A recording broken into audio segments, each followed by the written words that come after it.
Welcome to another episode of Historical Markers. Today I'm beginning on Battlefield Road, and there are many more markers here to see in the Chickamauga battlefield, so join us as we continue looking at all these markers in Catoosa County. Hardship on the Union line. Soldiers battled fatigue, thirst, and cold. On the night of September 19, 1863, when the first day of bloody fighting ended, the two armies regrouped and planned their strategy for the next day.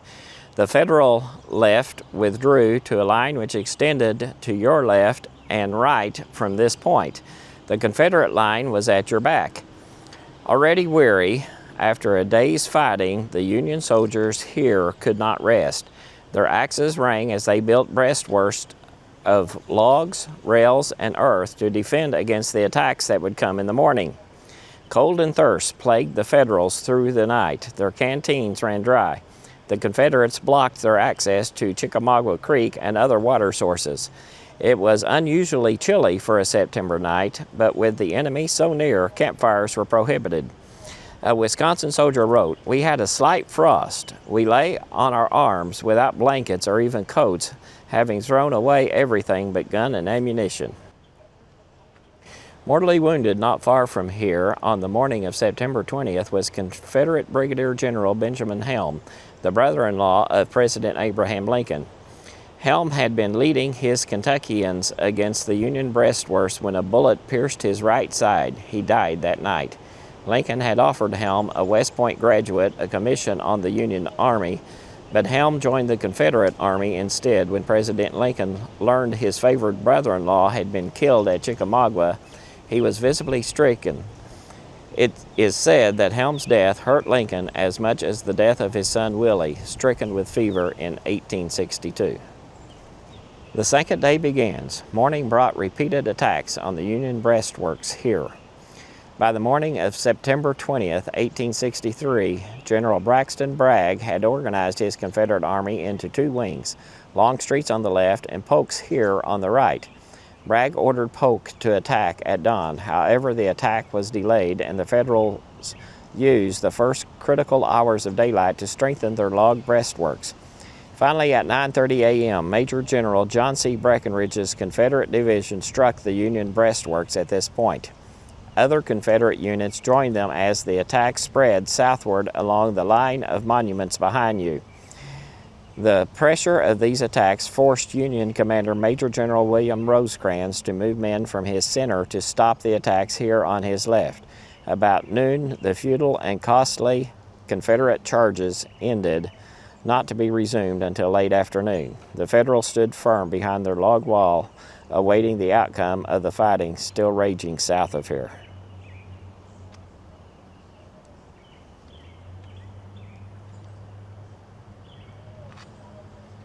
You can see just marker after marker through here. This marker was for Tennessee, the 2nd Regiment Infantry, Polk's Brigade, Claiborne's Division, before sundown, September 20th, 1863.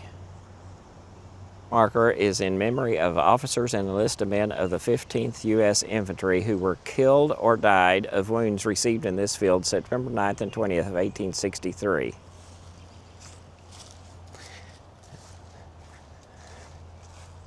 And a very nice carving on the front.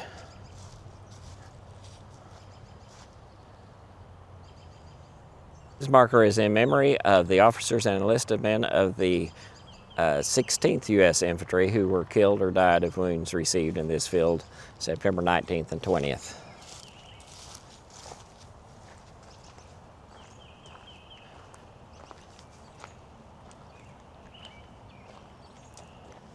King's Brigade. This brigade held the left of General Baird's division on this ground throughout the second day's battle until the withdrawal near sundown.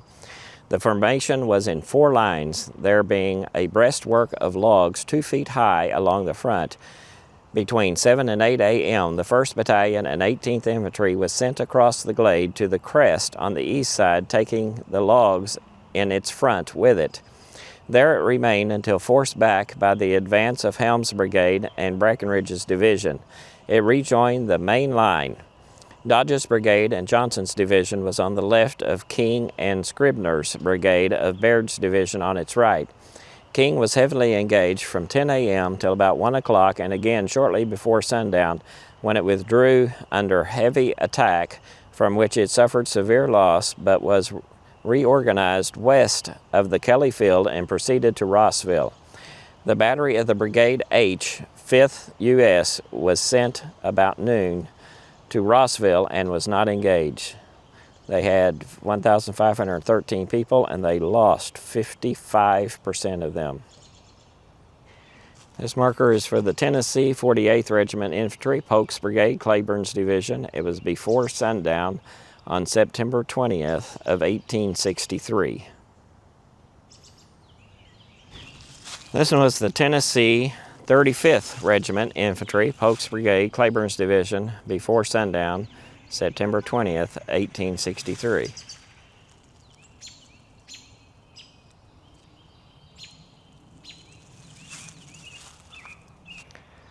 This says Companies A, B, E, F, G, H of the 1st Battalion and Company A of the 2nd Battalion went into action towards Jay's Mill on the left of the brigade at about 9 a.m. of September 19, 1863, with a strength of 14 officers and 190 men. Company C, 1st Battalion, was detached at division headquarters.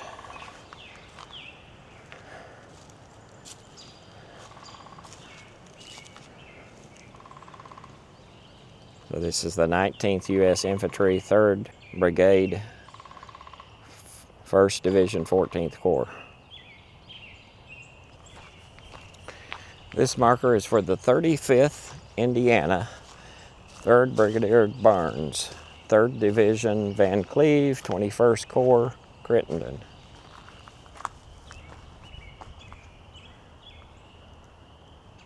This is Barnes Brigade. This brigade advanced about 9 a.m. on the left of Wood's division from its bivouac west of Dyer's and formed on the right of Brannan's division near Poe's.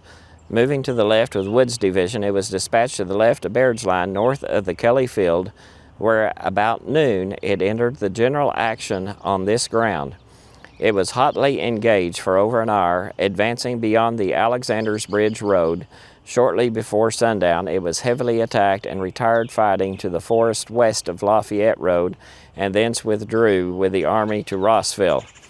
The battery, while following the brigade into action, was ordered back to the high ground on the west side of the Dyer Field, where 5 of its guns were captured by Bushrod Johnson's division. They had 1,223 men, and they lost about 25% of them. And then just in front of us is the Alexander's Bridge Road.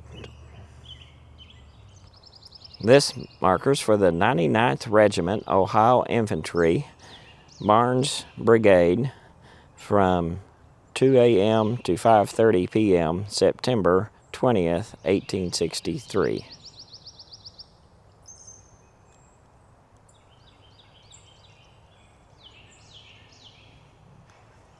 This is the 51st Regiment, Ohio Infantry, Barnes's Brigade, 2 a.m. to 5:30 p.m. I guess that's 12 midnight. September 20th, 1863. Here's another Kentucky marker that's really hard to read. I think it says the 8th Infantry.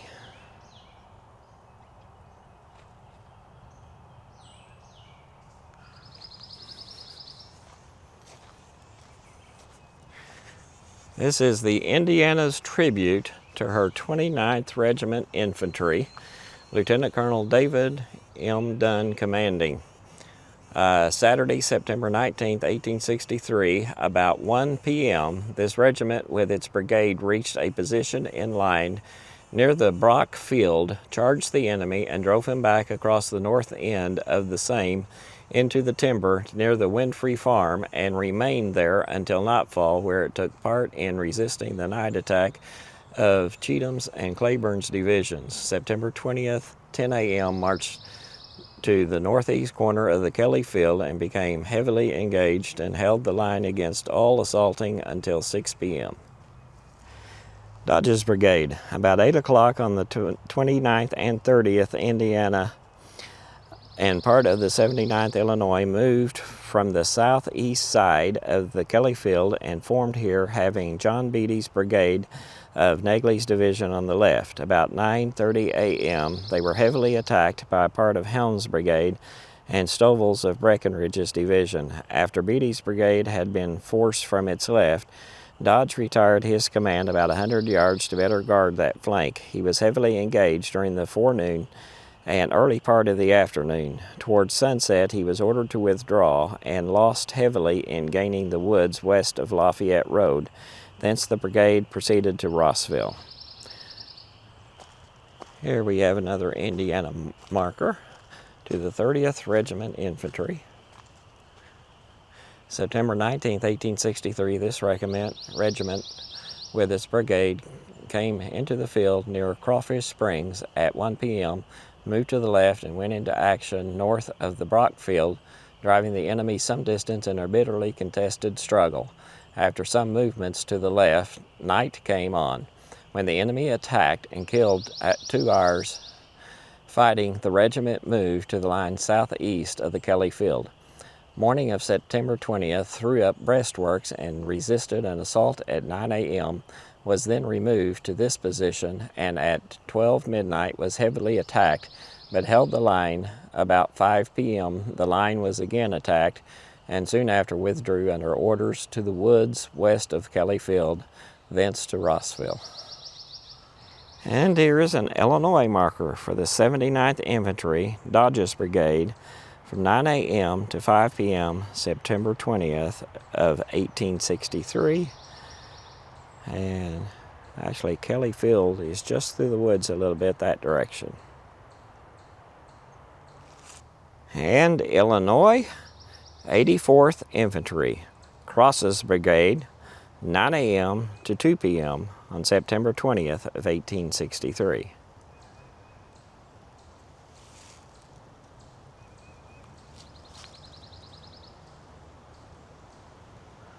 And we keep going deeper in the woods.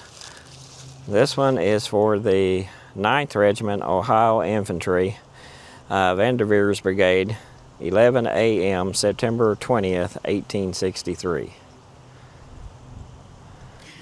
On the morning of the 20th at daylight, the regiment occupied this position on the right of the brigade, which then formed the extreme left of the division, and by desperate fighting held its ground until after 5 p.m., when ordered to fall back to the Rossville Road. This is the position of the left flank of the regiment. This is the 18th U.S. Infantry, 3rd Brigade, 1st Division, 14th Corps, September 19th and 20th. Of 1863. This is the 10th Wisconsin Infantry, 1st Brigade, 1st Division, 14th Corps.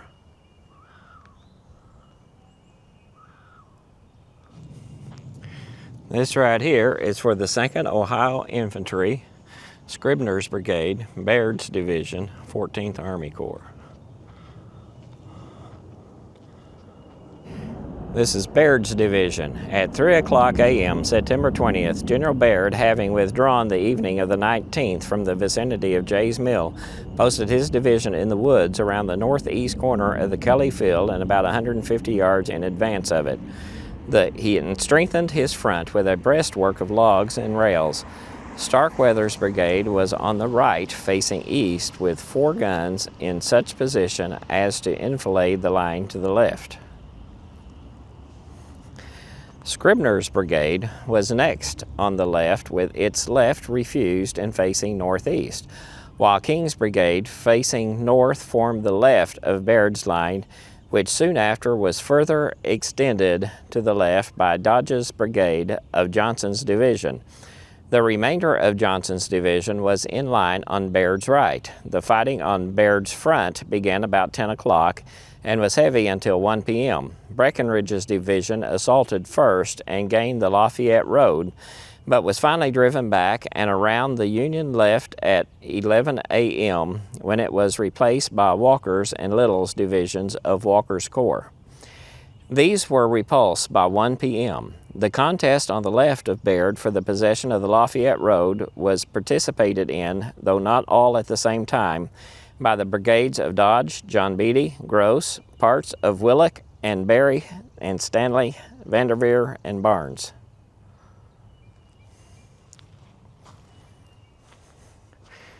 With the exception of the heavy skirmishing, there was little fighting on the Kelly Field from 1 p.m. till late in the afternoon at 5:30 p.m. General Thomas sent orders to General Reynolds to begin the withdrawal of this portion of the army. Baird and Johnson were heavily attacked when the order reached them to retire. They held their lines for a short time and then withdrew in confusion to the woods west of the Kelly Field, into which they were not pursued. Thence Baird's division proceeded to Rossville by way of McFarland's Gap. The total loss in the division for the 2 days' battle was 2,177.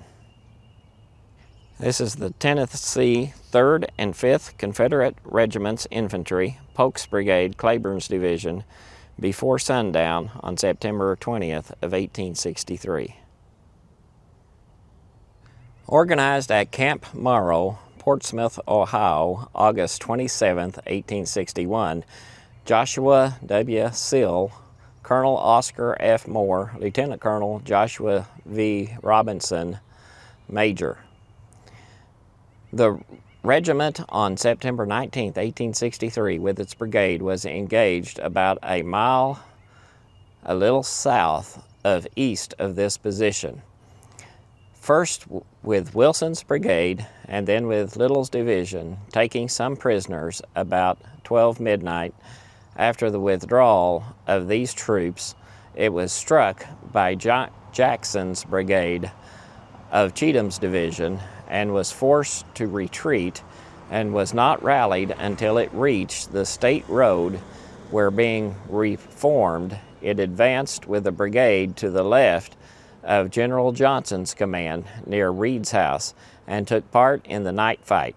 September 20th, it occupied this position throughout the battle, repulsing all assaults upon its front near sundown while attempting to execute the order to retire while an attack of the enemy was in progress.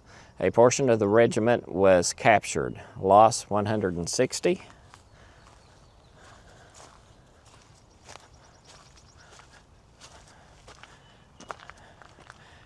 And then here is the front of the marker. The 33rd Ohio Infantry. Manny's Brigade. After remaining in reserve with Cheatham's division during the day of the 20th, it moved forward to relieve Polk's brigade of Claiborne's division and came into action on its right. The brigade was then supported on its right by Wright's brigade of Cheatham's division. Pushing forward, General Manny occupied the enemy's breastworks at dark. And you can see through the woods there's a fence, and then the field there would be Kelly Field. Scribner's Brigade. The brigade formed in 2 lines on this ground on the morning of September 20th and protected front with logs. Starkweather's brigade was on its right and King's on its left. It had no battery, but the clear space in its front was enfiladed by 2 guns of the 4th Indiana Battery of Starkweather's brigade. Its front and left were assaulted heavily during the forenoon. It held its position until the order to withdraw sometime before sunset, while under attack when it crossed the Kelly Field under heavy fire, losing many men by capture. It then partially reformed and retired with the army to Rossville. They had 1,879 men, and they lost 39%. Well, that was another episode of Historical Markers. I hope you're learning something about the Civil War in this area and the Chickamauga battlefield. And I hope you visit here sometime and are able to visit some of these markers. Some of them are really out deep in the woods. Some of them are really easy to find, like the ones behind me are literally right off of a small little parking lot. So come visit, and hope you like, subscribe, and join us in the next episode of Historical Markers.